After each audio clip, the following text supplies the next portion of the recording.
Welcome to TRS Clips, where you'll find happiness through your own curiosity. When I meet renunciants like yourself, fair to call you a monk? Yes. Okay. When I meet monks like yourself, and I meet a fair amount of monks through the show, I always look at all of you as at the edge of human life. Okay. I think there are different degrees of human life as well. When I meet any other human being, maybe this is an outcome of the show and meeting all the Tantra Upasaks and all also. Whenever I meet another human being, I feel like I'm meeting myself from another timeline. Like if it's someone who is incomplete, if it's someone who has bad intentions, it's probably been the journey of my soul in some other distant lifetime as well. Now, this is the negative way of looking at it, or the the behind way of looking at it. But when I look forward, I see the monks who are at the edge of human life, who are done to a large degree with society, conditioning, material desire, and are now only focusing on what actually matters, which is, according to all Indic faiths, the process of achieving moksha. Am I correct in saying that? Do you think renunciants or monks are at the edge of human life as well? And maybe a supplemental question is, do you think about not all your past lives, but just your previous life? What could have possibly happened in just your previous life that in this life, at age 22, you switched and became a monk? That's the question. That was one of the first questions my family asked, that what's going on here. And then over a period of time, they also realized that it was a calling which I could not control. And yes, when I came across the Srimad Bhagavatam, the Bhagavad Puran for the first time, when I started interacting with the Srimad Bhagavatam, started studying Srila Prabhupada's Bhaktivedanta purports to the Srimad Bhagavatam and the original shlokas, it was a deja vu feeling that I have read this before.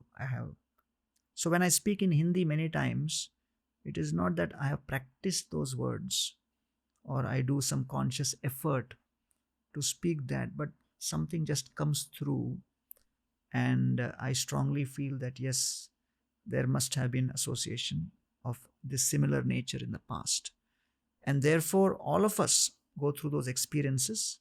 So when you say renunciation or renounced order in the current context, it means that in the past lives, we have gone through all those experiences. Material experiences. All the same experiences with family, with money, with property, with proprietorship, with enjoyments. All of that has been there in the previous lives. So the impressions of that, because only bhog by itself is not sufficient. Bhog is enjoyment. Enjoyment. When you engage in enjoyment, then the concomitant result of that is that you ultimately start feeling a sense of emptiness. A feeling that akamadam, dukkha, bhaya, adi, shoka, moha. So this is a shloka by a prostitute. A prostitute, a professional prostitute in the 11th canto Srimad Bhagavatam. Her name is Pingala.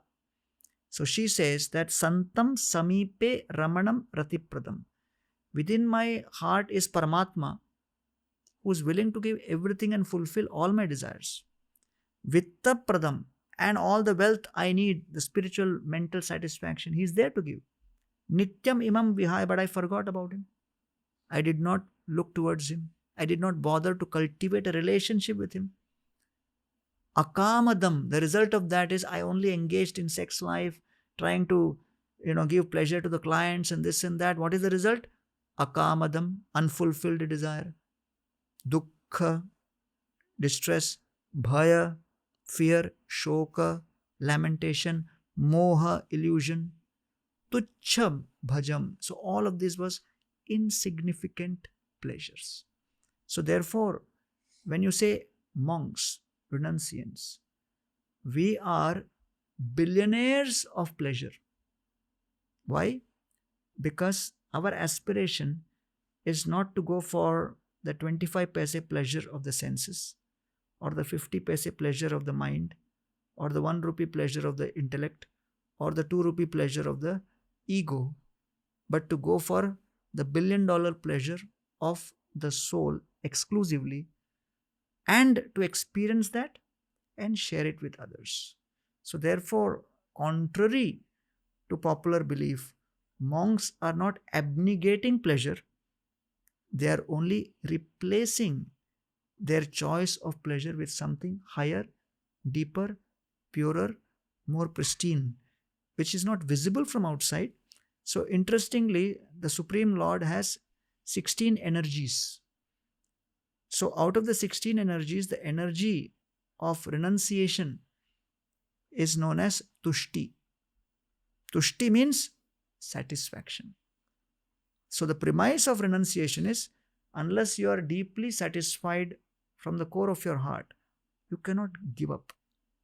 Give up, there is nothing called giving up. It is only replacing. So therefore, Krishna told Arjuna, understand the power of renunciation is not to give up fighting.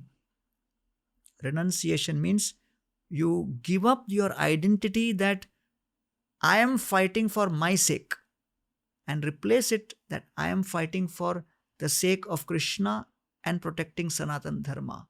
Otherwise, Duryodhan and Arjuna both were warriors. Both were expert administrators. Both were expert in their Dhanurvidya. But the world glorifies Arjuna and they don't appreciate Duryodhana. Why? Because the intention with which they fought. Arjuna was fighting out of inspired by pure love, and Duryodhana was fighting inspired by ego, that I am the number one and everybody else should be inferior to me.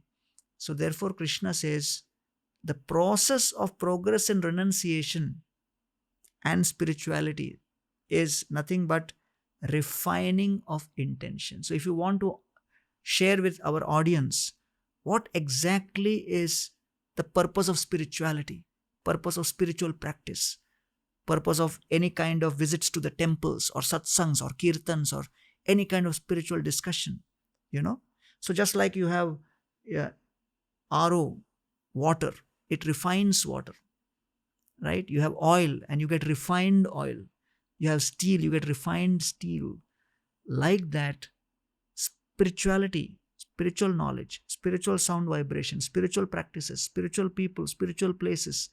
Spiritual podcasts.